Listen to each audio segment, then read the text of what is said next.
ఆరాధిస్తున్నందుకు నేను దేవుణ్ణి మహిమపరుస్తున్నాను, దేవుణ్ణి స్తుతిస్తున్నాను. దేవుణ్ణి ఆరాధించడమే మన యొక్క శక్తి, దేవుణ్ణి ఆరాధించడమే మన యొక్క బలం. దేవుణ్ణి ఆరాధించడంలో, దేవుణ్ణి స్తుతించడంలోనే మన యొక్క సీక్రెట్ అంతా అందులోనే ఉంది.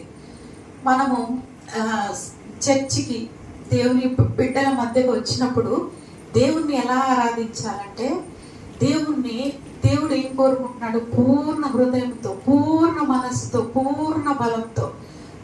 మన మనస్సు ఒక చోట ఉండి మనం ఇక్కడ ఏదో పాటలు పాడుతున్నారులే, ఎవరో పాటలు పాడుతున్నారులే అని మనం ఊరికే ఉండకూడదు. మన హృదయ అంతరంగం నుంచి ప్రభువుని స్తుతించే బిడ్డలుగా, ప్రభువుని ఆరాధించే బిడ్డలుగా, ప్రభువుని గణపరిచే బిడ్డలుగా మనం ఉండాలి. మన దేవుడు చాలా గొప్ప దేవుడు. మన దేవుడు పడటానికి యోగ్యుడు. ఆయన చాలా గొప్ప దేవుడు. కాబట్టి ఆయనకు తగినట్టుగా మనం ఆయన ఆరాధించే బిడ్డలుగా ఉండాలి అని దేవుడు కోరుకుంటున్నాడు. మరి సమరయ స్త్రీతో ఒక గొప్ప సీక్రెట్ చెప్పారు దేవుడు. సమరయ స్త్రీతో, ఆమె స్త్రీనే అయినా ఆమెతో ఒక గొప్ప సీక్రెట్ చెప్పారు. ఏంటంటే, ఆత్మతో సత్యంతో ఆరాధించే బిడ్డలుగా, ఆత్మతో సత్యంతో ఆరాధించే కాలం వచ్చే ఉన్నది అని చెప్పాడు. మనము ఆత్మతో సత్యంతో ఆయన్ని ఆరాధించే బిడ్డలుగా ఉండాలి.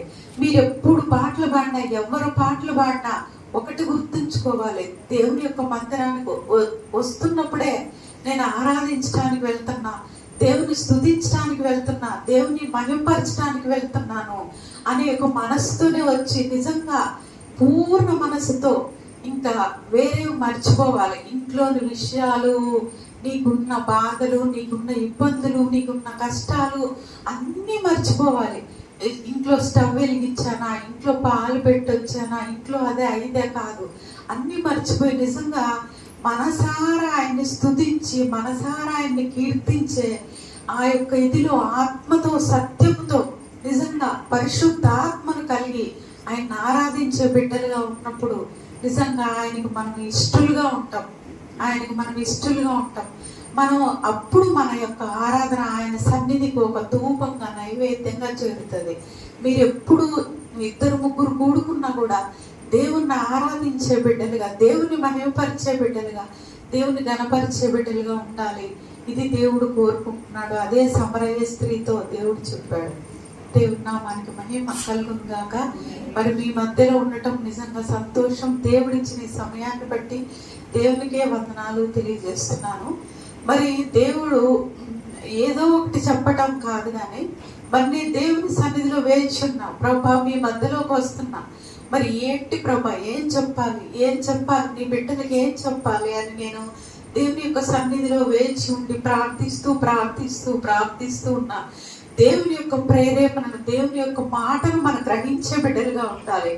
దేవుడు ఏం మాట్లాడుతున్నాడు, పరిశుద్ధాత్మ దేవుడు ఏం మాట్లాడుతున్నాడు మనతో, ఈ సమయంలో పరిశుద్ధాత్మ దేవుడు మనతో ఏం మాట్లాడుతున్నాడు అని మనం గ్రహించే బిడ్డలుగా ఉండాలి. దేవుడు ఒక మాట గురించి మీతో పంచుకోమని దేవుడు నాతో ఒక ప్రేరేపణ ఇచ్చారు. అదేంటంటే, ఆ మాటను మనం ఒకసారి అందరూ చెప్తాము. ఇంగ్లీష్ వచ్చిన వారందరూ ఈ మాట నాతో చెప్పండి, ఎందుకంటే దేవుడు ఈ యొక్క ప్రేరేపణే నాకు ఇచ్చారు, నువ్వు ఇలాగే స్టార్ట్ చేయాలి అని. మరి దేవుడు చెప్పిన మాట ఏంటి అంటే, the end of this age is near. ఒకసారి చెప్తాం మనం, ఇంగ్లీష్ వచ్చిన వాళ్ళందరూ, the end of this age is near. The end of this age is, చెప్పండి, the end of this age is near అంటే ఈ యొక్క యుగాంతం అంటారు తెలుగులో. యుగాంతం అనే వర్డ్ వినగానే మనమందరూ ఒక అటెన్షన్లోకి వస్తాం. క్రిస్టియన్స్ మనమే కాదు, హిందూస్ కూడా, అన్యులు కూడా, వేరే మతస్థులు కూడా యుగాంతం అంటారు. ఎప్పుడు యుగాంతం, 2000లోనే యుగాంతం, 2020లోనే యుగాంతం అని కొంతమంది చెప్తూ ఉంటారు.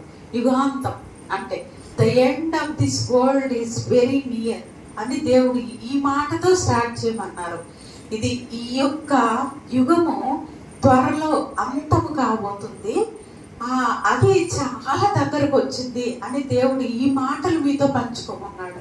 నిజంగా యుగాంతము దగ్గరకు వచ్చింది. ఈ యొక్క యుగము త్వరలో అంతం కాబోతుంది. చాలా రోజులేం లేవు, చాలా సమయం ఏం లేదు, కొంచెం కాలమే మిగిలి ఉన్నదని పరిశుద్ధాత్మ దేవుడు చెప్తున్నాడు మనతో. ఇంకా చాలా సమయం ఉంది, ఇంకా చాలా ఉందిలే, ఇప్పుడు ఎందుకు? కొంతమంది దేవుణ్ణి తెలుసుకోండి, దేవుణ్ణి మీరు నమ్ముకోండి, బాప్తిసం తీసుకోండి అంటే ఇప్పుడేముందిలేమ్మా, ఇప్పుడు ఇంకా కాదు, ఇంకా చాలా సంవత్సరాలు. మేము హిందూ కుటుంబం నుంచి రక్షింపబడ్డాము. విశ్వబ్రాహ్మణ కుటుంబంలో గుడిలోనే ఉండి మరి అట్లా పూజారులుగా ఉన్న కుటుంబంలో నుంచి రక్షింపబడ్డాము. మా కుటుంబం మాత్రమే దేవుని తెలుసుకుంది, ఇంకా మా బంధువులు ఎవ్వరూ దేవుని తెలుసుకోలేదు. మా అమ్మకి ఒక అన్నయ్య ఉన్నాడు, ఆయనకి ఇప్పుడు దగ్గర 80 సంవత్సరాలు, ముసలాయన. మేము ఇప్పుడు దేవుణ్ణి తెలుసుకున్న తర్వాత ఇంక మా బంధువులతో కట్ అయిపోయాము, ఎవరి దగ్గరికి వెళ్ళము, వాళ్ళు మా దగ్గరికి రారు. ఎందుకంటే దేవుని నమ్ముకున్నాం కాబట్టి వాళ్ళతో మాకు సహవాసము కట్ అయిపోయింది. మరి ఒకసారి నేను ఫోన్లో మా మామతో, మా అమ్మ వాళ్ళ అన్నయ్య, ఆయనతో నేను మాట్లాడుతున్నాను. ఏసైని తెలుసుకోండి, మీరు ఏసైని నమ్ముకోండి అని చెప్తున్నా ఏసై గురించి. చెప్తే మా మామ 80 సంవత్సరాలు, ఆయన అంటున్నారు ఇప్పుడే కాదులేమ్మా, ఇప్పుడే కాదు, ఇంకా సమయం ఉంది, ఇంకా సమయం ఉంది అంటున్నాడు. 80 సంవత్సరాలు ఆయన, మరి ఇంకెంతకాలం జీవిస్తాడో తెలియదు, ఇంకా సమయం ఉందమ్మా, ఇప్పుడు వద్దులేమ్మా అంటున్నాడు అనమాట. దేవుని గురించి మేము చెప్పగానే ఇంకా సరేమ్మా ఉంటామమ్మా అని ఫోన్ కట్ చేస్తారు వాళ్ళు. అట్లా మరి ఎవరో ఏదో విధంగా అనుకున్నట్లుగా చాలా సమయం లేదు, కొద్ది సమయం మాత్రమే మిగిలి ఉంది. The end of this age is very near. యుగాంతము, మరి యొక్క యుగము చాలా అంతం అవడానికి చాలా సమీపంగా ఉంది. యుగాంతము అన్నా ఆయన రాకడ సమయం అన్నా రెండు వేరేం చేయలేం మనము. ఆయన రాకడ యుగాంతము అన్ని దగ్గరగా ఉన్నవే. యుగాంతం దగ్గరకు వస్తుంది, సమయం ఇంకా కొద్దిగా ఉంది అంటే ఆయన రాకడ సమయం కూడా చాలా కొద్దిగా ఉంది. ఆయన రాకడ సమయం కూడా చాలా త్వరగా ఉంది, ఇంకా ఎక్కువ సమయం ఏమీ లేదు, ఆయన వచ్చేస్తూ ఉన్నాడు. మరి యేసుప్రభు యొక్క శిష్యులు అడుగుతారు కదా మరి యేసుప్రభుని, మరి యుగాంతం ఎప్పుడు, మరి నీ రాకడికి సూచనలేమి అని మత్తయి సువార్తలో అడుగుతారు. మరి అడిగినప్పుడు ఆ సూచనలన్నీ చెప్తారు యేసుప్రభు. అవైతే మనమేం చదవము, నేను మీకు చెప్తున్నాను. మరి అవన్నీ యుద్ధాలు వస్తాయి, యుద్ధ సమాచారాలు వస్తాయి, ఒకరి మీదకి ఒకరు, దేశం మీదకి దేశము అట్లా వస్తుంది. అదే యుగాంతానికి సూచనలు అక్కడ స్టార్ట్ అవుతాయి అని సూచనలన్నీ చెప్తారు అనమాట. మరి అప్పుడు మీరు గ్రహించుకుంటారు ఇవి దగ్గరకు వస్తున్నాయి, నా రాకడకి ఈ యొక్క యుగము సమాప్తి అయ్యే సమయం కూడా దగ్గరకు వస్తుంది అనేది మీరు గ్రహిస్తారు అని యేసు ప్రభువు తన శిష్యులకు చెప్తారనమాట. తర్వాత ఇంకొక వచనం మనం చదువుకున్నాము, అది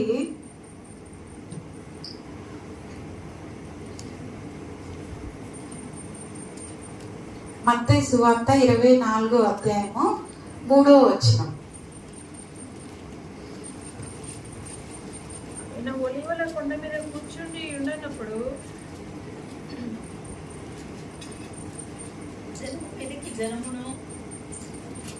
ఒలీవల కొండ మీద కూర్చుని ఉన్నప్పుడు శిష్యులు ఆయన యొద్దకు ఏకాంతంగా వచ్చి, ఇవి ఎప్పుడు జరుగును, నీ రాకడను ఈ యుగ సమాప్తికి సూచనలు ఏవి మాతో చెప్పమనగా యేసు వారితో ఇట్లనెను, ఎవడునూ మిమ్మల్ని మోసపరచకుండా చూసుకున్నాడు.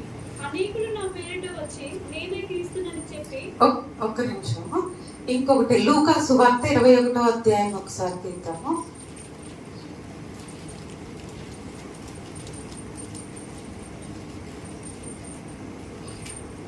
లూకా సువార్త 21వ అధ్యాయము 29 నుంచి 31 వరకు ఒకసారి చూద్దాం. మరియు ఆయన వారితో ఉపమానము చెప్పెను, ఈ ఉపమానము చెప్పెను, అంజూరపు వృక్షమును సమస్త వృక్షములను చూడండి, అవి చిగురించుట చూచి వసంతకాలం ఇప్పుడే సమీపమాయనని మీ అంతటా మీరు తెలుసుకుందరు కదా. అటువల్లే మీరు ఈ సంగతులు జరుగుట చూసినప్పుడు దేవుని రాజ్యము సమీపమాయనని తెలుసుకునేది. మరి ఇక్కడ చూస్తున్నాం మనము యేసు ప్రభు ఒక ఉపమానం చెప్తున్నారు అంజూరపు వృక్షం గురించి. మరి ఈ వృక్షాలను చూడుడి, అవి చిగురుంచుట చూచి వసంతకాలం ఇప్పుడే సమీపమాయనని మీ అంతట మీరు తెలుసుకొందరు కదా. మరి కాలాలు సమయాలు మనము బయట చూసినప్పుడు, పరిస్థితులు చూసినప్పుడు ఈ చెట్టు ఇప్పుడు చిగురుంచిందంటే ఇది వసంతకాలం అని మనం మామూలుగా జనరల్గా చెప్తాం.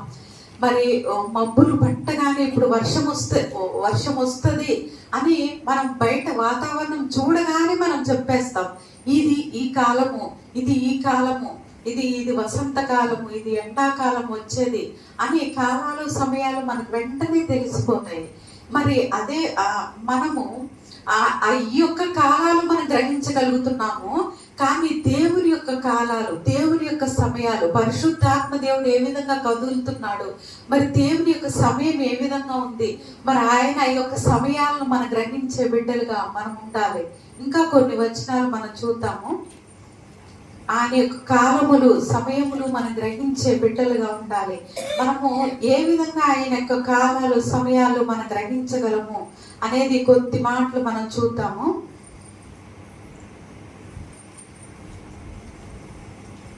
లూకాసు వార్త 21:36. కాబట్టి మీరు ఇది కాదు, ఒక్క నిమిషం. మరి ఈ యొక్క ఆయన రాకడ సమయము, యుగ సమాప్తి సమయం, ఈ రెండు మనం ఏ మాత్రము వేరు చేయలేము. ఆయన యొక్క సమయాలు, కాలాలు మనం గ్రహించే బిడ్డలుగా ఉండాలి. ఆయన యొక్క సమయము, కాలము మనం ఎట్లా గ్రహించగలుగుతాము అంటే, మన ప్రకటన 22వ అధ్యాయంలో ఒక మాట చదువుకొని మనం ఇంకా ముందుకు వెళ్దాము.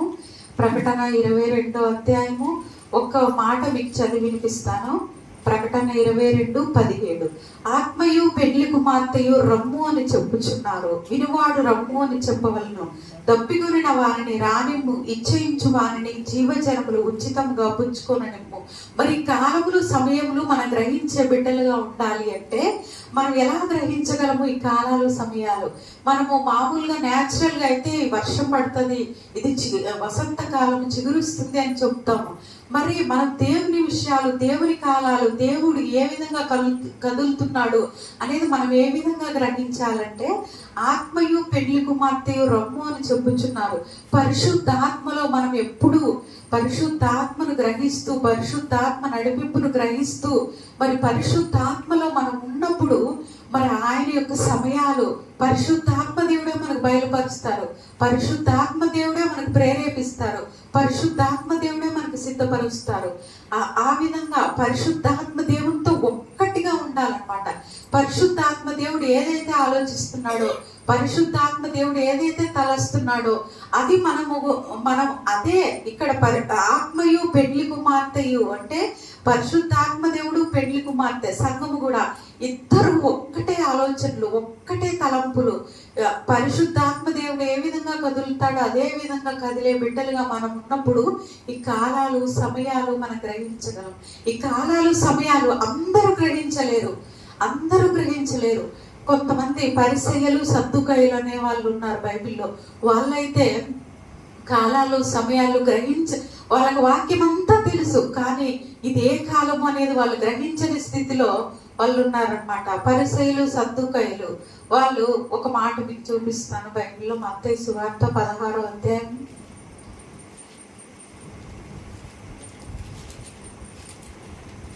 మత్తయి సువార్త 16వ అధ్యాయం.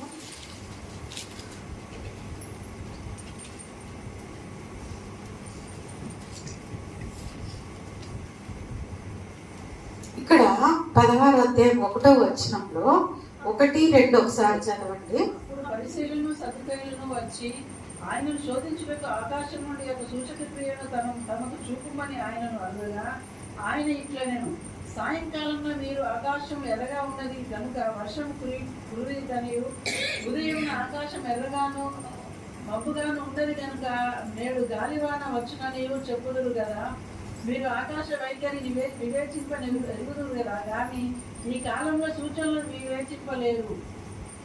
చాలండి. మరి ఇక్కడ మనం పరిసయ్యులు, సద్దుకాయులు చూస్తున్నాం.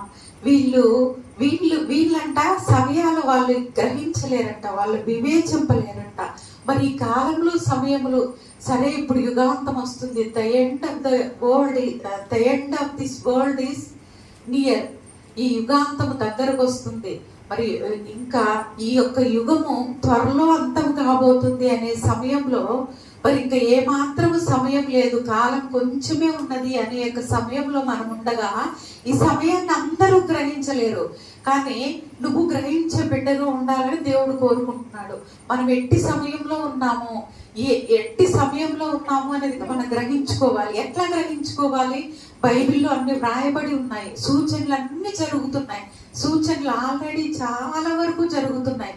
ఆ సూచనలు జరిగినప్పుడు, సూచనలు విన్నప్పుడు మన పరిస్థితులు మన కళ్ళ ఎదుట మరి ఈ యొక్క యుగ సమాప్తి, ఈ సమయంలో కాలములు దుర్దినములుగా ఉంటాయి, చెడ్డగా ఉంటాయి. అవన్నీ మనము చూస్తున్నాము. ఇవన్నీ మనం చూసినప్పుడు మనం ఒకటే గుర్తు తెచ్చుకోవాలి, అది కాలము సమీపమై ఉన్నది. మరి ఈ యొక్క యుగాంతం సమీపమై ఉన్నది అనేది గ్రహించాలి. ఇది అందరూ గ్రహించలేరు. కానీ మరి ఇది ఎవరు గ్రహిస్తారు అనేది ఒక మాట మీకు చదువుతాను. దానియేలు గ్రంథంలో అందరూ, ఒకవేళ మీరు తీయలేకపోవచ్చు కానీ తీయగలిగిన వాళ్ళు తీయండి. దానియేలు గ్రంథం 12వ అధ్యాయము. మరి వాక్యం తెలిసిన వారికి మీకు తెలుస్తుంది. మరి దానియేలు గ్రంథం 12వ అధ్యాయంలో ఏమి రాయబడి ఉందంటే అంత్య దినాల గురించి రాయబడి ఉంది. అంత్య దినాల్లో ఏమేమి జరుగుతాయి అనేది రాయబడి ఉంది. మరి ఈ అంత్య దినముల్లో మరి ఎట్లాగా అన్ని ఇంకా దేవుడు జరగబోయేవి ఏ విధంగా బయలుపరుస్తారో అనే విషయాలు రాయబడుతూ మరి ఈ విధంగా చెప్తున్నారు. మరి 12వ అధ్యాయం దానియేలు గ్రంథంలో మరి 10వ వచనంలో చివరి లైన్ నేను చదువుతాను.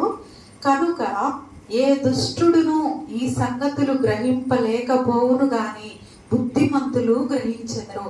ఈ యొక్క అంత్యకాలానికి సంబంధించిన సంగతులు, మరి యుగాంతానికి సంబంధించిన సంగతులు అందరూ గ్రహింపలేరు. పరిసయ్యులు, సద్దుకయ్యులు లాంటి వాళ్ళు గ్రహింపలేరు. ఎవరు గ్రహించగలరు అంటే బుద్ధిమంతులు మాత్రమే గ్రహించగలరు. మరి ఆ విధంగా మనం బుద్ధిమంతులుగా ఉండి మరి పరిశుద్ధాత్మ దేవుడు ఎట్టి కాలంలో ఉన్నారో, ఈ కాలము మనకి ఎంత త్వరగా వస్తూ ఉన్నదో, ఈ కాలం ఎంత సమీపముగా ఉన్నదో అనే విషయాలు మనకి పరిశుద్ధాత్మ దేవుడు బయలుపరుస్తాడు. ఇంకా అంతము సమీపించుచున్న కొలది ఇంకా పరిశుద్ధాత్మ దేవుడే కాలముల గురించి, ఈ అంతముల గురించి, అంత్య దినాల్లో సంభవింపబోయే సంగతుల గురించి పరిశుద్ధాత్మ దేవుడు మనకి బయలుపరుస్తారనమాట. ఆ బుద్ధిమంతుల లిస్టులో మనం ఉండాలి. ఆ కాలాన్ని, సమయాన్ని గ్రహించే వారుగా ఉండాలి. ఓకే, ఇంతవరకు నేను ఒకే ఒక మాటకి కొంచెం ఇంట్రడక్షన్ చెప్పాను. అదేంటంటే నా end of this age is near. ఇది యుగాంతము దగ్గరకు వచ్చింది, ఇంకా చాలా త్వరలో ఉంది, కాలము సమీపమై ఉన్నది అనే దానికి కొంచెం మీకు చెప్పాను. సరే అమ్మగారు, మరి యుగాంతం దగ్గరగా ఉంది, ఏం చేయాలి అమ్మగారు అని మీరు ఒకవేళ అడిగారనుకోండి, అడగండి మరి ఓకే, నిజంగా మనకి ఆసక్తి ఉందా? నిజంగా యుగాంతం దగ్గరకు వచ్చింది అంటున్నారు, ఇంత సమయం లేదంటున్నారు, మరి ఏం చేయాలనే ఒక ఇది మీకు ఒక ఇది ఉందా? నిజంగా తెలుసుకోవాలని ఉందా? మరి ఇది మనం తెలుసుకోవటమే కాదు, ఆ విధంగా మనం చేద్దామా? ఆ విధంగా సిద్ధపడదామా? ఆ విధంగా జీవిద్దామా? మరి యుగాంతం దగ్గరకు వస్తుంది, కాలం సమీపమై ఉంది, ఇంకా కొంచెమే ఉన్నది సమయము, మరి ఎక్కువ సమయం ఇంకా లేదు. మా మామ అన్నట్లుగా ఇంకా సమయం చాలా ఉంది అన్నట్లుగా అలా సమయం లేదు, కొంచెమే సమయం ఉంది. సరే, ఏం చేయాలని మీరు అడిగారు కాబట్టి నేను చెప్తాను, ఎందుకంటే మీకు ఆ ఇంట్రెస్ట్ ఉంది. మనం ఏం చేయాలి అంటే నిజంగా మనం సిద్ధపడాలి. నిజంగా మరి ఇంకా సమయం లేదు అంటే ఇంకా సిద్ధపడాలి. ఏ విధంగా సిద్ధపడాలి? మనం ఏ విధంగా సిద్ధపడితే ఆ కాలాల్ని, సమయాల్ని, అంత్య దినముల్లో జరిగే విషయాలు తెలుసుకొని మనము కూడా ఆ పరిశుద్ధాత్మ యొక్క కాలము, సమయంలో ఉండి దేవుని ఎత్తకు ఎట్లా మనం చేరగలం అనేది, దేవుని ఏ విధంగా ఎదుర్కోగలం అనేది మనం ఆ విధంగా సిద్ధపడాలన్నమాట. దేనికైనా సిద్ధపాటు అనేది చాలా అవసరం. మొన్న మా పాప యూకే బయలుదేరి వెళ్తుంది అనమాట. మా పాప, చిన్న పాప యూకే బయలుదేరి వెళ్తుంటే, ఇప్పుడు ఫ్లైట్లో వెళ్ళాలంటే మనకి ఇష్టం వచ్చినంత లగేజ్ పెట్టుకెళ్ళచ్చా? ఫ్లైట్లో వెళ్ళాలంటే నా ఇష్టం అన్నట్లు ఎన్ని బ్యాగులు అయినా పెట్టుకెళ్ళచ్చా? పెట్టుకెళ్ళడానికి లేదు. వాళ్ళు ఒక లిమిట్ ఇస్తారు, ఆ లిమిటే పెట్టుకెళ్ళాలి. కానీ మనకి యాక్చువల్గా లేడీస్కి ఎలా ఉంటుంది అంటే, మనకి లగేజ్ ఎలా ఉంటుంది, ఎక్కువగా ఉంటుంది, చాలా ఎక్కువగా ఉంటుంది. మన లగేజ్ చూడగానే మన భర్తలు ఇంత లగేజ్ అంటారు మామూలుగా, అట్లా ఎక్కువగా ఉంటుంది. పాప కూడా ఎక్కువగా ఉందన్నమాట లగేజ్. మరి లగేజ్ ఎక్కువగా ఉంటే ఇంకా ఒక్కొక్కటి తీసేయాల్సి వస్తుంది. వెయిట్ చూడటం కొంచెం తీసేయటం, వెయిట్ చూడటం కొంచెం తీసేయటం. నేను అది సర్దుతూ ఉంటే అనుకున్నాను, అవును ప్రభా, నీ రాకడ సమయం దగ్గరగా ఉంది కదా, మేము కూడా మమ్మల్ని మేము పరీక్షించుకోవాలి. మాలో ఏదైతే అనవసరమైనవి, మాలో ఏదైతే నీకు ఇష్టం లేనివి ఉన్నాయో ప్రభా, అవన్నీ ఒక్కొక్కటి తీసేసుకోవాలి. ఆయన దగ్గరికి వెళ్ళటానికి, ఆయన దగ్గరికి చేరుకోవటానికి మరి కరెక్ట్గా మనం ఉండేటట్లుగా ఒక్కొక్కటి మనం తీసేసుకోవాలన్నమాట. ఒక వాక్యాన్ని మీకు చదువుతాను, ప్రకటనలో మనం చూద్దాం. ఒక వాక్యము ప్రకటనలు 22వ అధ్యాయంలోనే. ఈ ప్రకటనలు 22వ అధ్యాయంలో కూడా అంత్య దినాల్లో జరిగే విషయం, అంత్య దినాల్లో సంభవింపబోయే విషయాలు, అంత్య దినాల్లో ఏమి సంభవిస్తున్నాయి, ఎలా ఉంటాయి అనే విషయాలు ప్రకటన గ్రంథంలోను, ప్రకటన గ్రంథం 22వ అధ్యాయంలోను వాక్యం తెలిసిన వారికి అది తెలుసు. అంత్య దినాల గురించి ఇక్కడ ఎక్కువగా వ్రాయబడి ఉంటది. మరి ఇక్కడ ప్రకటన గ్రంథం 22వ అధ్యాయంలో ఒక్క మాట మీకు చదువుతాను. 22వ అధ్యాయము 14వ వచనంలో, జీవ వృక్షమునకు హక్కు గలవారై గుమ్మముల గుండా ఆ పట్టణంలోనికి ప్రవేశించినట్లు తమ వస్త్రములు ఉతుక్కుని వారు ధన్యులు. మీరు అడిగారు, మరి అంత్యకాలం వస్తుంది, కరెక్టే, ఈ యుగాంతము సంభవిస్తుంది త్వరలోనే, మరి కాలం సమీపమై ఉన్నది, మరి ఏం చేయాలి మేము అంటే, ఇక్కడ దేవుడు మాట్లాడుతున్నాడు. ఆ పట్టణంలోనికి ఆ పట్టణంలోనికి ప్రవేశించినట్లు తమ వస్త్రములు ఉదుకుకొని వారు ధన్యులు. ఎట్లాగైతే మనం వెయిట్ చూడటం, ఆ వెయిట్కి ఎక్కువ ఉంటే తీసేయటం, వెయిట్ చూడటం, వెయిట్కి ఎక్కువ ఉంటే తీసేయటం. మనం కూడా ఈ వాక్యాన్ని చూసుకొని మనలో వాక్యానికి ఇష్టం లేనివన్నీ తీసేయటం. ఒకవేళ ఎగ్జాంపుల్ ఇక్కడే ఉంది, మీకు చెప్తాను. అట్లాగా తీసి మన వస్త్రాలను ఉతుక్కునే బిడ్డలుగా మనము ఈ యొక్క అంత్య దినాల్లో ఉండాలి. యుగాంతం వచ్చింది అంటమే కాదు, ఇంకా ఎండ్ వచ్చేసింది, దగ్గరకు వచ్చేసింది అంటమే కాదు. ఇంకేం చేయాలి మరి? ఇప్పుడు మరి సమయం ఇంకా లేదు కాబట్టి ఏం చేయాలి? చాలా సీరియస్గా మనము మన వస్త్రాలను ఉతుక్కునే పరిస్థితిలో మనం ఉండాలి. ఆ పట్టణంలోనికి ప్రవేశించినట్లు తమ వస్త్రములు ఉతుక్కుని వారు ధన్యులు.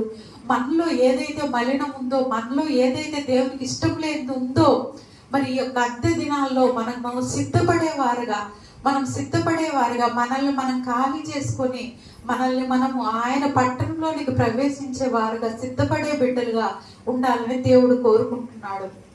నువ్వు కూడా మరి ఈ కాలం కొంచెమే ఉంది కాబట్టి ఈ కొద్ది కాలంలో నువ్వు సిద్ధపడే బిడ్డగా ఉండాలని, నువ్వంటే దేవునికి చాలా ఇష్టం కాబట్టి మరి ఆ యొక్క పరిశుద్ధమైన పట్టణంలోనికి పరిశుద్ధులే ప్రవేశిస్తారు. మరి ఇక్కడే 15వ వచనంలో ఉంది, ఒకసారి చూద్దాము. వ్యభిచారులను, నరహంతకులను, విగ్రహారాధికులను, అబద్ధమును ప్రేమించి జరిగించు ప్రతి వాడును వెలుపడముందరు.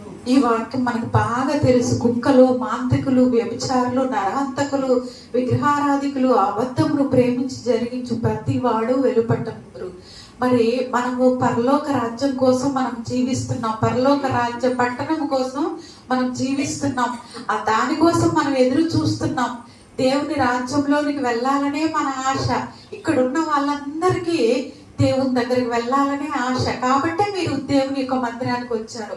ఇక్కడ ఉన్న వాళ్ళందరికీ ఆ పరలోక పట్టణంలో ఏ విధంగానైనా దేవునితో పాటు ఉండాలి.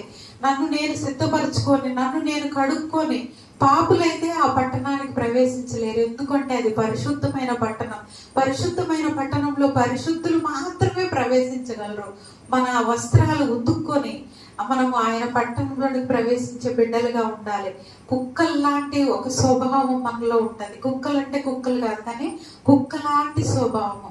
కుక్క ఏం చేస్తుందంటే వాంతి చేసి మళ్ళీ ఇది తింటది అనమాట. అలాంటి స్వభావాలు మనం ఒకటి విడిచిపెడతాం. ఈ పాపము ఇది దేవునికి ఇష్టం లేదు, ఈ పాపం నాలో ఉండటం దేవునికి ఇష్టం లేదు అని ఒకటి విడిచిపెడతాము. విడిచిపెట్టిన తర్వాత కొన్ని రోజులుండి మళ్ళీ దాని వైపు తిరుగుతాం అనమాట. సాతాను ప్రేరేపించి మళ్ళీ దాని వైపు తిరుగుతాం. అది కుక్కలాంటి స్వభావం. ఆ కుక్కలాంటి స్వభావం మనలో ఉండకుండా, ఆ స్వభావం మనం ఉంటే ఆ పరిశుద్ధ రాజ్యంలోకి మనం ప్రవేశించలేము. మనము ఆ యొక్క పట్టణంలో ప్రవేశించి జీవ వృక్షమునకు హక్కు గలవారై అక్కడికి మనం ప్రవేశించలేము. మాంత్రికులను, ఇప్పుడు మంత్రాలు చేసే వాళ్ళు ఏం చేస్తారంటే శపిస్తారనమాట. వేరే వాళ్ళని శపిస్తారు. వాళ్ళు మంచిగా ఉంటే ఓర్చుకోలేరు, వాళ్ళు చెడిపోవాలి, వాళ్ళు నాశనం అయిపోవాలి అని శపిస్తూ ఉంటారు. ఈ శపించే లాంటి స్వభావం మనలో ఉండకూడదు. ఈ యొక్క అంత్య దినాలు దగ్గరకు వస్తున్నాయి. దేవుని యొక్క రాజ్యంలో దేవుని యొక్క పట్టణంలో మనం సమీపించే సమయం చాలా దగ్గరకు వస్తుంది.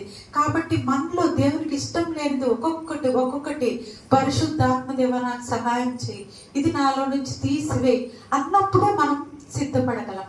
అప్పుడే మనము ఆ కాలాన్ని గ్రహించి మరి ఆయన వచ్చినప్పుడు, ఆయన రాకడ వచ్చినప్పుడు ఆయన పట్టణంలోనికి జీవ వృక్షమునకు హక్కు గలవారై ఆయన పట్టణంలోనికి ప్రవేశించే బిడ్డలుగా మనం ఉంటాం. మాంత్రికుడు అంటే ఇతరులని మనము ఒక మాట, ఇతరులని మనం శపించే మాటలాగా మనం మాట్లాడకూడదు. ఇతరులకి అసూయగా, ద్వేషంగా, ఇతరుల మీద, ఇప్పుడు జనరల్గా ఆడవాళ్ళనే ఎక్కువ, ఆమెకు అసూయ ఎక్కువ, ఆమెకు స్వార్థం ఎక్కువ, ఆమెకి ఇది ఎక్కువ, కోపం ఎక్కువ, ఆమెకి ద్వేషం ఎక్కువ, వేరే వాళ్ళంటే ఆమెకు అసలు పడదు. ఇలాంటివన్నీ ఎక్కువ లేడీస్ ఉంటాయి. మరి అలాంటి మనలో ఏమన్నా అసూయ ఉందేమో, ద్వేషం ఉందేమో, కలహాలు ఏమన్నా ఉన్నాయేమో, అలాంటి ఒక్కొక్కటి పరిశీలించుకుంటూ, ఈ మాంత్రికుడు అంటే శపిస్తూ ఉంటాడు. వేరే వాళ్ళని ఎప్పుడు శపిస్తూ ఉంటాడు. వేరే వాళ్ళు బాగుపడితే ఇష్టం ఉండదు. వేరే వాళ్ళు వర్ధిల్లుతూ ఉంటే, వేరే వాళ్ళు ఆశీర్వదింపబడుతుంటే ఇష్టం ఉండదు. మరి మనకు కూడా ఇలాంటి స్వభావాలు ఏమన్నా ఉన్నాయా? ఇతరులు ఆశీర్వదింపబడితే మనం స్తుతించాలి, ప్రభువా నీకు స్తోత్రమయ్యా, వాళ్ళ దీవించావు, నీకు స్తోత్రమయ్యా అని మనము చెప్పే బిడ్డలుగా ఉండాలి. కానీ అయ్యో వీళ్ళు బాగా ఆశీర్వదింపబడుతున్నారు అని మనలో కొంచెం కూడా అసూయ రాకూడదు. దేవుని బిడ్డలుగా అలాంటివి మనలో ఉండకూడదు. ఒకవేళ మనం మనుషులు కాబట్టి ఒక్కొక్కసారి అలాంటివి మనలోకి ప్రవేశించి మన హృదయాన్ని అపవిత్రపరుస్తూ ఉంటాయి. అప్పుడే మనం వెంటనే పరిశుద్ధాత్మతో గ్రహించి, ప్రభువా నన్ను కడుగు ప్రభువా, అయ్యా యుగాంతము దగ్గరకు వచ్చింది, ఇంకా యుగము త్వరలో అంతం కాబోతుంది, ఇంకెక్కువ రోజులు లేదు అని మనము, ఒక దైవజనుడు చెప్తున్నారు. ఏం చెప్తున్నారంటే, ఆ దైవజనుడు దేవుడు వచ్చి ఆ దైవజనుడిని పైకి తీసుకెళ్ళి పైనుంచి చూపిస్తున్నారంట. ఇట్లా ఒక దైవజనుడు పైనుంచి కిందకు చూస్తున్నారంట. కిందకు చూస్తుంటే అబ్రహాము, ఇస్సాకు, యాకోబు వీళ్ళందరూ కనపడుతున్నారంట. వాళ్ళు తమ పరుగు వాళ్ళు తుదముట్టించి మంచిగా చేసుకొని వాళ్ళు వెళ్ళిపోయారంట. తర్వాత మోషే, సమూయేలు వీళ్ళందరూ కనపడుతున్నారంట. వాళ్ళు కూడా తమ పరుగు తుదముట్టించుకొని మంచిగా వాళ్ళ పని చేసి వాళ్ళు వెళ్ళిపోయారంట. తర్వాత ఇంకా యెషయా, ఇర్మియా, ఇంకా ప్రవక్తలు, చాలా మంది ప్రవక్తలు బైబిల్లో ఇక్కడ ఉన్న వాళ్ళందరూ మనందరికీ తెలుసు. యోబు, ఎజ్రా, నెహెమ్యా, ఎస్తేర్, ఇక్కడున్న వాళ్ళందరూ కనబడుతున్నారంట. సరే, వాళ్ళు కూడా తమ పరుగు తుదముట్టించుకొని వాళ్ళు వెళ్ళిపోయారంట. తర్వాత ఇంకొక తరం కనపడుతుందంట, కొత్త నిబంధన తరము. ఎవరండి కొత్త నిబంధన తరం? పౌలు, చెప్పండి. యోహాను, చెప్పండి. యాకోబు, వీళ్ళందరూ కనపడుతున్నారంట. ఈ యొక్క తరం, కొత్త నిబంధన తరం వీళ్ళందరూ కనపడుతున్నారంట. వాళ్ళు కూడా తమ పరుగు తుదముట్టించుకొని వాళ్ళు కూడా చక్కగా ఉన్నారంట. తర్వాత ఇంకా ఇంకా చూస్తున్నారంట. ఇంకా దేవుని యొక్క దైవజనులు రైన్హార్ బాంకే గారు ఇలాంటి దైవజనులు అందరూ కనపడుతున్నారంట. వాళ్ళు కూడా తమ పరుగు తొదముట్టించుకొని వాళ్ళు కూడా మంచిగా ఉన్నారంట. తర్వాత ఈ దైవజనుడే కనపడుతున్నారంట. కనపడుతుంటే అప్పుడు దేవుడు చెప్పారంట, ఇదే ఆఖరి తరం, నీదే చివరి తరం అని చెప్పారంట. అంటే నిజంగా దేవుడు ఆత్మలో ఎంత ఇదిగా ఉందో చూసుకోండి. ఇదే ఆఖరి తరం. ఇప్పుడు ఆ సేవకుడు బ్రతుకున్నాడు, నీదే ఆఖరి తరం అని దేవుడు చెప్పారంట. ఇంకా ఇదే ఆ కాలం ఎంతో సమీపంగా ఉంది. ఎంత సమీపంగా ఉందంటే కాలము మనం గ్రహించలేనంత సమీపంగా ఉందన్నమాట. యుగాంతము, ఆయన రాకడ, ఇవన్నీ చాలా త్వరగా ఉన్నాయి. సంభవాలన్నీ దేవుణ్ణి ఎరిగిన బిడ్డలకి హృదయంలో ఆల్రెడీ తెలిసిపోతున్నాయి. వాళ్ళు ఆల్రెడీ సిద్ధపడుతున్నారు. దేవుణ్ణి ఎరిగిన బిడ్డలు ఆల్రెడీ సిద్ధపడుతున్నారు. దేవుడే సిద్ధపరుస్తున్నాడు. పరిశుద్ధాత్మని వాళ్ళకు తోడుగా ఉంచి దేవుడే సిద్ధపరుస్తున్నాడు వాళ్ళని. మరి ఎట్లా సిద్ధపరుస్తున్నాడు? కుక్కలు, మాంత్రికులు, వ్యభిచారులు, నరహంతకులు మరి మనము డైరెక్ట్ గా నరహత్యం చెయ్యం, కానీ ఒక సహోదరుని చూసి లోపల మనం ద్వేషం పెట్టుకుంటే అదే నరహత్య. ఒక సహోదరుని చూసినప్పుడు మనకు సంతోషమే కలగాలి, మనకి ద్వేషము, అసూయ ఇలాంటివి కలగకూడదు అనమాట. అలాంటివి విగ్రహారాధన అంటే మనం డైరెక్ట్ గా విగ్రహారాధన చేయకపోవచ్చు, కానీ విగ్రహారాధన లాంటివి కొన్ని విగ్రహాలు, మన భర్తే మనకు దేవుడేమో, మన డబ్బులే మనకు దేవుడేమో, మన శారీసే మనకు దేవుడేమో, మన గోల్డే మనకు దేవుడేమో గ్రహించుకోవాలి. మనలో ఏవైతే దేవునికి ఇష్టం లేని ఉన్నాయో ఒక్కొక్కటి పక్కకు తీసేయాలి. వెయిట్ చూసుకోవటం, ఒక్కొక్కటి పక్కకు తీసేయటం, వెయిట్ చూసుకోవటం, ఒక్కొక్కటి పక్కకు తీసేయటం. కరెక్ట్ గా ఆయన యొక్క పట్టణంలోనికి ప్రవేశించే బిడ్డలుగా అక్కడ ఆ జీవవృక్షానికి హక్కు గలవారై ఆయన పట్టణంలోనికి ప్రవేశించే బిడ్డలుగా మనం ఉండాలని దేవుడు కోరుకుంటూ ఉన్నాడు. మరి కాలం సమీపించి ఉన్నది కాబట్టి మనము సిద్ధపడే బిడ్డలుగా ఉండాలని దేవుడు ఈ మాటలు మనతో మాట్లాడుతున్నాడు. నిజంగా దేవుడు మిమ్మల్ని ప్రేమించారు కాబట్టే ఈ మాటలు మీతో పంచుకుంటూ ఉన్నారు. నిజంగా దేవుని యొక్క ఇదిలో మీరు ఉన్నారు కాబట్టే, దేవుని యొక్క చిత్తంలో మీరు ఉన్నారు కాబట్టే దేవుడు మీతో కరెక్ట్ గా మాట్లాడుతున్నారు. ఏంటంటే మీ కాలం సమీపించి ఉన్నది, మీరు సిద్ధపడాలని దేవుడు మాట్లాడుతున్నారు. 10 మంది కన్యకలు, బుద్ధి లేని కన్యకలు, బుద్ధి గల కన్యకలు మనకు బాగా తెలుసు. ఎన్నో స్త్రీల కొడుకుల్లో మనం విని ఉంటాం. 5 మంది సిద్ధపడలేదు, 5 మంది సిద్ధపడ్డారు. సిద్ధపడిన వారు మాత్రమే దేవుని వద్దకు వెళ్ళారు. మిగతా వాళ్ళకి ఇంకా తలుపు వేయబడింది. ఎందుకంటే వాళ్ళు సిద్ధపడలేదు, సమయాన్ని గ్రహించుకోలేదు. వాళ్ళు వస్తారులే, నెమ్మదిగా వస్తారులే, కొద్దిసేపు పడుకుందాం, ఇంకొంతసేపు నిద్రపోదాం, ఇంకొక చిన్న కురుకు తీద్దాం, నెమ్మదిగా వస్తారులే అని వాళ్ళు ఎంతో నిర్లక్ష్యంగా ఉన్నారు. కాలం సమీపించి ఉన్నది, ఒక్కొక్కటి మనం కడిగేసుకోవాలి, మన వస్త్రాలు ఉతుక్కోవాలి అనేక ఇదిలో వాళ్ళు లేరు. కాబట్టి వాళ్ళు సిద్ధపడి లేరు, వాళ్ళకి తలుపు వేయబడి ఉన్నది. మనం కాలాన్ని గ్రహించి, సమయాన్ని గ్రహించి మనం సిద్ధపడే బిడ్డలుగా ఉండాలి. దానియేలు గ్రంథము 12వ అధ్యాయం ఒకసారి ఒక మాట చదువుకుందాం. దానియేలు గ్రంథం 12వ అధ్యాయం.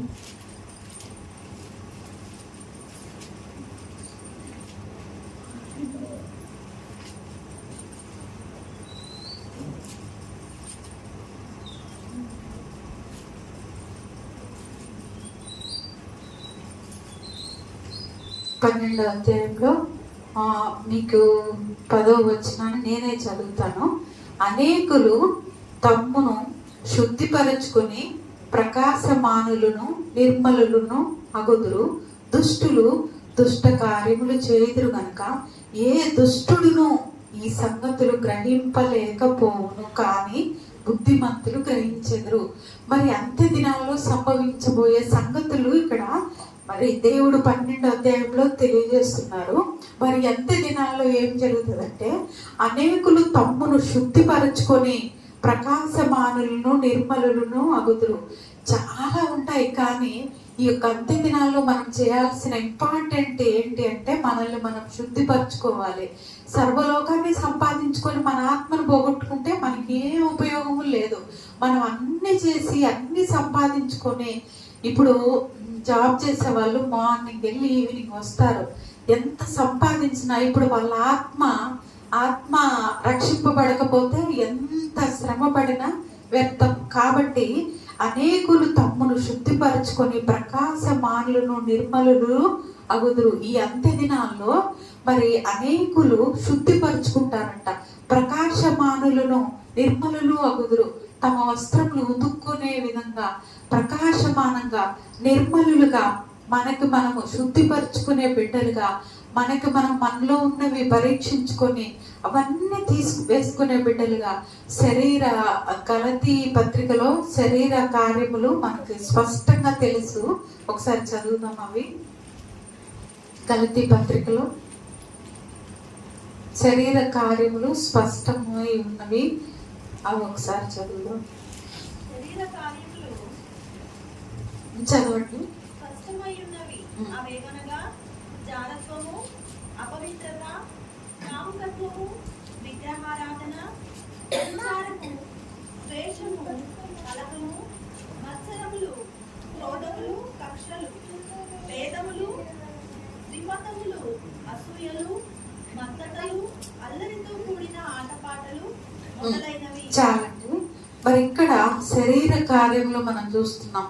మరి శరీర కార్యములో జారత్వము, అపవిత్రత, కాముకత్వము, విగ్రహారాధన, అభిచారము, ద్వేషములు, కలహములు, మత్సరములు, క్రోధములు, కక్షలు, భేదములు ఎన్నున్నాయి చూడండి. విమతములు, అసూయలు, మత్తతులు, అల్లరితో కూడిన ఆటపాటలు మొదలైనవి. మరి ఇలాంటి విషయాలు మనలో ఏమున్నాయో ఇవన్నీ ఒక్కొక్కటి ఎక్స్ప్లెయిన్ చేసే సమయం మనకు లేదు. కానీ వీటిలో ఒక్కొక్కటి మనలో ఏమున్నాయో అవి మనం గ్రహించుకొని మనల్ని మనం శుద్ధి చేసుకునే బిడ్డలుగా, మనల్ని మనం ప్రకాశమానులుగా, నిర్మలులుగా శుద్ధి చేసుకుని జీవ వృక్షానికి హక్కు కలగ వారవే దేవుని యొక్క రాజ్యంలో ప్రవేశించే బిడ్డలుగా మనం ఉండాలి. అల్లరితో కూడిన ఆటపాటలు. పిల్లలు మామూలుగా ఇప్పుడు తల్లిదండ్రులతో కూడా వాళ్ళు మాట్లాడరు. ఎక్కువ పిల్లలందరూ కలిసి కూడా ఎక్కువ ఆడుకోరు. ఈ ఫోన్లోనే చూస్తా ఉంటారు. మాకు కూడా ఒక చిన్న బాబు ఉన్నాడు, 9th క్లాస్ ఆ బాబు. నేను నాతో మాట్లాడరా నువ్వు, ఆ ఫోన్లో అవన్నీ చూడొద్దురా, ఎందుకురా అవన్నీ చూసేది, అది చూడటం వల్ల మనకి ఏమైనా ఉపయోగం వస్తుందా? ఏమి రాదు. ఇప్పుడు ఆ గేమ్స్ ఆడతావు, దానివల్ల ఏమి రాదు. దాని బదులు నువ్వు చదువుకున్నావు అనుకో, చక్కగా నువ్వు మీ అన్నయ్య లాగా నువ్వు అమెరికాలో మంచిగా జాబ్ చేయొచ్చు, నువ్వు అన్నయ్య దగ్గరికి వెళ్ళిపోవచ్చు. ఎప్పుడు నువ్వు బాగా చదువుకుంటే. ఈ గేమ్స్ ఇవన్నీ ఆడితే పిల్లలు ఇప్పుడు ఫోన్లో ఎక్కువ, అసలు మనం ఎంత చెప్పినా వినరు. ఇంకా అదే అసలు దానివల్ల ఏం ఉపయోగం లేదు. అల్లరితో కూడిన ఆటపాటలు, గేమ్స్, ఏవేవో బొమ్మలు, వాటి వల్ల ఏ ఉపయోగము లేదు. నిజంగా ఉపయోగం లేకుండా సాతాను వాళ్ళ సమయాన్నంతా దొంగిలిస్తున్నారు.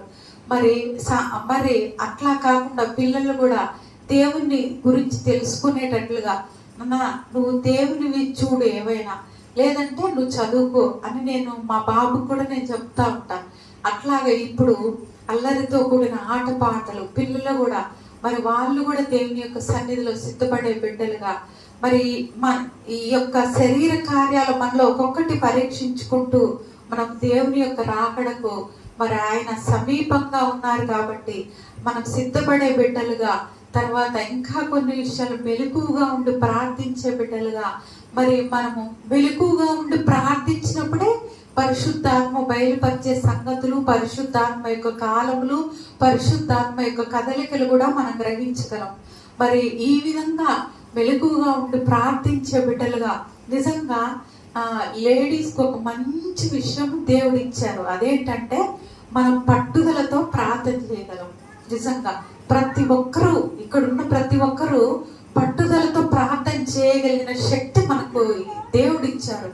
మనకు ఏదన్నా పట్టుబట్టామంటే వదలం, అట్లాంటి ఒక స్వభావం మనకుంది. ఆ పట్టేది వేరే వాటి కోసం కాక దేవుని విషయాల కోసం, ప్రార్థన కోసం, ప్రార్థనలో పట్టుబట్టే బిడ్డలుగా, ప్రార్థనలో మెలకుగా ఉండి మరి దేవుని యొక్క సమయాలను గ్రహించుకునే బిడ్డలుగా ఉండాలి. ఇంకా అంత్య దినాల్లో ఏం చేయాలంటే ఇంకా చాలా విషయాలు ఉన్నాయి. అంత్య దినాల్లో మరి ఇంకొక మాట చదివి నేను ముగిస్తాను. అంత్య దినాల్లో ఏంటి అంటే అనేకులను దేవుని వైపు తిప్పే బిడ్డలుగా మనం ఉండాలి. దానియేలు గ్రంథంలోనే 12వ అధ్యాయంలోనే ఒక మాట అక్కడ వ్రాయబడి ఉంటది. దానియేలు 12వ అధ్యాయం నేనే చదువుతాను, సమయం అవుతుంది కాబట్టి. దానియేలు గ్రంథం 12:3 బుద్ధిమంతులైతే ఆకాశ మండలంలోని జ్యోతులను పోలిన వారై ప్రకాశించెదరు. నీతి మార్గం అనుసరించి నడుచుకున్నట్లు ఎవరు అనేకులను త్రిప్పుదురో వారు నక్షత్రం వల్లే ప్రకాశించెదరు. మరి ఈ యొక్క అంత్య దినాల్లో మన పని ఏమిటి అంటే మొదటగా మనల్ని మనం శుద్ధిపరచుకోవటం, మనల్ని మనం సిద్ధపాటు చేసుకోవటం, మనము నీతి మార్గంలోకి అనేకులు తీసుకురావాలి. మనము నీతి మార్గంలో నడవాలి. అది ఇంకొక విషయం. మనం నీతి కలిగిన బిడ్డలుగా, యథార్థమైన మనసు కలిగిన బిడ్డలుగా, సత్యమును కలిగిన బిడ్డలుగా, నీతి మార్గమును అనుసరించే బిడ్డలుగా మనం ఉండి అనేకులను నీతి మార్గం వైపు, అనేకులను దేవుని వైపు ఎంత దినంలో తిప్పే బిడ్డలుగా మనం ఉండాలి. మరి ఇలాంటి విషయాలన్నీ ఈ అంత్య దినాల్లో దేవుడు మనకి ఇవన్నీ మాట్లాడుతున్నాడు. దేవుడు మనం వీటన్నిటిని మనం గ్రహించుకుంటూ, మరి పరిశుద్ధాత్మ యొక్క సమయాన్ని మనం గ్రహించుకుంటూ దేవుని యొక్క రాకడకు సిద్ధపడే బిడ్డలుగా మనల్ని వెయిట్ చూసుకోవటం ఒకటి, తీసేయటం, వెయిట్ చూసుకోవటం ఒకటి, తీసేయటం. వాక్యాన్ని చదువుతున్నప్పుడు కోపము అనేది కనపడింది అనుకోండి, తీసేయాలి బయటికి. ద్వేషము అనేది కనపడింది అనుకోండి, ఒక సిస్టర్ని చూడగానే, ఒక సిస్టర్ ఒక కొత్త శారీ కట్టుకోగానే ద్వేషం, అసూయ అలాంటివి మనకు ఉండకూడదు. కొంతమంది అంటారు కదా దిష్టి అని, మనకు అది లేదు. కానీ ఆమె కళ్ళు అసలు మంచివి కాదు, ఆమె చూడగానే ఇది అంటారు. మన చూపు అలా ఉండకూడదు. మనము వేరే వాళ్ళు మంచిగా ఉంటే మనం సంతోషించాలి దేవుని బిడ్డలుగా. వేరే వాళ్ళు వర్ధిల్లుతూ ఉంటే మనం సంతోషించాలి. వేరే వాళ్ళు ఆశీర్వదింపబడుతుంటే సంతోషించాలి. మనలో అసూయ, మనం మనుషులం కాబట్టి ఆ శరీర కార్యాలు ఒక్కొక్కసారి కనపడతాయి. అప్పుడు మనం ఒక్కొక్కటి తీసివేసుకుంటూ మనం దేవుని రాకడ కొరకు మరి ఆయన సన్నిధిలో, ఆయన యొక్క రాజ్యంలో మనం కనపడే బిడ్డలుగా, మన వస్త్రాలు మనము ఉతుక్కొని సిద్ధపడే బిడ్డలుగా దేవుడు ఉండాలని నిజంగా దేవుడు మీ అందరితో మాట్లాడారు. మేమైతే రావాలని ప్లాన్ చేయలేదు, కానీ ప్రతిభ ఎస్తేరికి ఫోన్ చేసి అక్క మీరిద్దరూ రావాల్సిందే స్త్రీల కూడిక పెడదాము రండి అని ప్రతిభ ఫోర్స్ చేసింది. అందువల్ల కానీ నాకెందుకో అంతకు ముందే ఒకసారి మనం వెళ్తే బాగుంటదేమో అనుకొని నేను ఎస్తే మాట్లాడుకుంటా ఉన్నాం. కానీ నిజంగా దేవుడే ప్రేరేపించి ఇంకా మీ మధ్యలో మమ్మల్ని నడిపించారు. నిజంగా దేవునికి మహిమ చెల్లిస్తున్నాను. ఆయన కార్యం దేవుడు జరిగించారు. నిజంగా దేవుడు మీతో మాట్లాడుతున్నాడు. దేవుడు నిజంగా మిమ్మల్ని ప్రేమిస్తున్నాడు. కాబట్టే ఇవన్నీ విలువైనటువంటి విషయాలు దేవుడు మనతో మాట్లాడుతున్నాడు. ఆ విధంగా ఆయన యొక్క రాకడకు మనము సిద్ధపడే బిడ్డలుగా, మనలో ఆయనకి ఇష్టం లేనివి తీసివేసుకొని ఆ పరిశుద్ధ పట్టణంలోనికి మనం ప్రవేశించుటకు హక్కు గలవారమై ఉండునట్లుగా దేవుడు పరిశుద్ధ ఆత్మతో మనందరినీ సిద్ధపరచును గాక. దేవునికే మహిమ కలుగును గాక. చిన్న ప్రార్థన చేస్తున్నాం.